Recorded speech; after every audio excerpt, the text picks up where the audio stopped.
The cafe, with its cozy ambience, was the perfect setting for a heartfelt conversation. Two close friends sat by the window, exchanging smiles as they caught up on each other's lives. Eliza and Laura hadn't seen each other in about a month, so there was plenty to talk about. My Jason bought me these earrings. I don't know how much they cost, but I'm sure they're very expensive, Eliza said, smiling smugly. In response to Eliza's news, Laura glanced out the window with interest, swiftly changing the topic of conversation. However, Laura, perceptive as ever, didn't let the diversion pass. "You're turning 30 soon, my friend, and you're still single," Laura remarked with a meaningful sigh. "Actually, I know how old I am, so I don't need you to constantly remind me of my age," Eliza replied, perhaps sharper than intended. Yet she perfectly understood what her friend was hinting at. It was time for her to start a family. After all, Laura had been married for 5 years and was already raising a beautiful baby, while Eliza lived alone in a small house on the outskirts of Detroit, inherited from her late mother. Sure, Eliza went on dates, but none of them ever evolved into a serious relationship, as none of those men managed to capture her heart. But you can't stay single forever. You really need to get a boyfriend. Take, for example, my husband's business partner, Daniel. He's handsome and divorced. Get down to earth and try spending some time with him, Laura suggested once again. Yet, upon hearing her friend mention the familiar name, Eliza smiled ironically and shook her head emphatically. Laura's reaction stemmed from her knowledge that Daniel was an alcoholic and a womanizer who never missed a chance to flirt with yet another woman. "I'd rather stay single forever than date someone like that," Eliza added, realizing that the evening that started so well was hopelessly spoiled. Seeing that the conversation had reached a dead end, Laura pointedly looked at her watch and started getting ready to leave. Meanwhile, Eliza settled the bill, leaving a generous tip, and stepped out onto the street. The crisp autumn wind instantly cooled her flushed cheeks, tinted red from the unpleasant conversation. After bidding a curt goodbye to Laura, Eliza slowly made her way towards the bus stop. She felt as though her friend could see right through her and even predict her next move with unnerving accuracy. Of course, Eliza was well aware of the unfavorable light in which she appeared before her colleagues and acquaintances. Lost in thought, she barely noticed her surroundings, until one of her acquaintances woke her up as she almost missed her stop. After profusely thanking the well-wisher, Eliza got off the bus and hurried home, shivering in the piercing wind.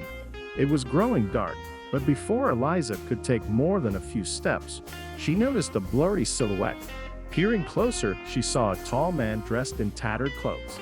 The stranger smiled sweetly at her and settled on a small bench in the square. "It's probably a homeless person who has nowhere to seek shelter from the wind," Eliza thought sympathetically.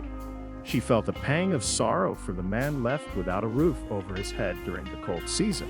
Struggling to push away her somber thoughts, she continued on her way home, where warmth, comfort, and tranquility awaited her. Eliza had often found herself tired of living alone, but on the other hand, she knew she couldn't just settle for the first man she met. "It's okay. Someday, I'll find my soulmate," Eliza whispered to herself, drifting off to sleep that night. The next morning, waking with a headache, Eliza resolved to find a pair of mittens and a warm scarf to give to the homeless man she had seen the night before. After hastily finishing her coffee, she left the house, eager to check the spot in the square where she had spotted him.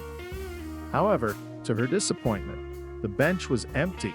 Perhaps he found somewhere else, Eliza thought regretfully, stowing the clothes into her bag before rushing off to work. At the city library where she worked, Eliza found solace in the serene silence, occasionally broken by the rustle of turning pages or the muffled murmur of visitors. Yet her mind kept drifting back to the man she had seen on the street.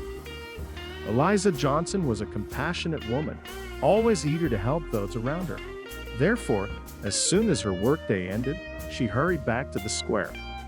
This time, she found the homeless man on the bench. He was dressed in a worn-out jacket, patched jeans, and old sneakers with soles about to fall off. Upon seeing Eliza, the man smiled shyly and lowered his eyes. His smile made Eliza's heart skip a beat, and her cheeks flushed. "Hello. I saw you here yesterday, so I decided to bring you some warm clothes," Eliza said, her words stumbling over each other. The man's face lit up instantly, gratitude shining in his eyes. "Thank you, ma'am. You're too kind. I'm very grateful," the man replied in a soft, pleasant voice. They looked at each other and burst out laughing in unison, sharing a moment of genuine connection. Then, in a friendly manner, the stranger offered to walk Eliza home. As they walked, Eliza learned that the young man's name was Michael Parker, and he had been living on the streets for several years. Despite his circumstances, Michael was well-spoken and knowledgeable about art and literature, which surprised Eliza. "Here we are. Do you want to come in for tea?" Eliza asked, mustering her courage. Michael smiled and shook his head, declining the invitation politely. "Please don't take it the wrong way, but maybe some other time. I don't think we're ready for it," Michael added. Eliza understood and refrained from insisting, but as she waved goodbye to Michael, she couldn't shake a strange feeling, something she had only read about in romance novels or seen in romantic comedies. The next day, Eliza returned to the square and found Michael there again. This time, she brought him hot dogs and a Coke. As she watched him enjoy the meal, she realized she enjoyed taking care of him. From then on, Eliza and Michael saw each other almost every day. Despite the judgmental looks from passersby, Eliza didn't care. She grew more attached to Michael with each passing day. Despite the mutual attraction, Michael was hesitant to take the next step, revealing a secret that could change Eliza's life forever. One day, while taking a walk in the park, they bumped into Monica and Robert. Monica was shocked to see Michael with Eliza. "Are you out of your mind, dear? Who's that with you? He looks homeless," Monica exclaimed. Eliza blushed and lowered her eyes in embarrassment, but then she found her voice. "You know what, Monica? It seems to me that it's my life, so I'm the one who gets to decide who I date," Eliza replied, taking Michael's hand as they walked away. Though Monica couldn't understand, Eliza felt Michael could sense her worries. In a gesture he could only dream of before, Michael embraced Eliza, sealing their love with a passionate kiss. That night, they spent a long time talking about their future and their plans together. A few months flew by in anticipation and wedding planning. Of course, Eliza understood that they simply couldn't afford a big celebration. Therefore, they decided to have a modest dinner in a cozy cafe on the corner of Main Street. At the same time, Michael flatly refused any financial assistance from the bride and promised to take care of all the expenses. "That's really nice of you, but where do you plan to get the money? You don't even have a job," Eliza asked affectionately.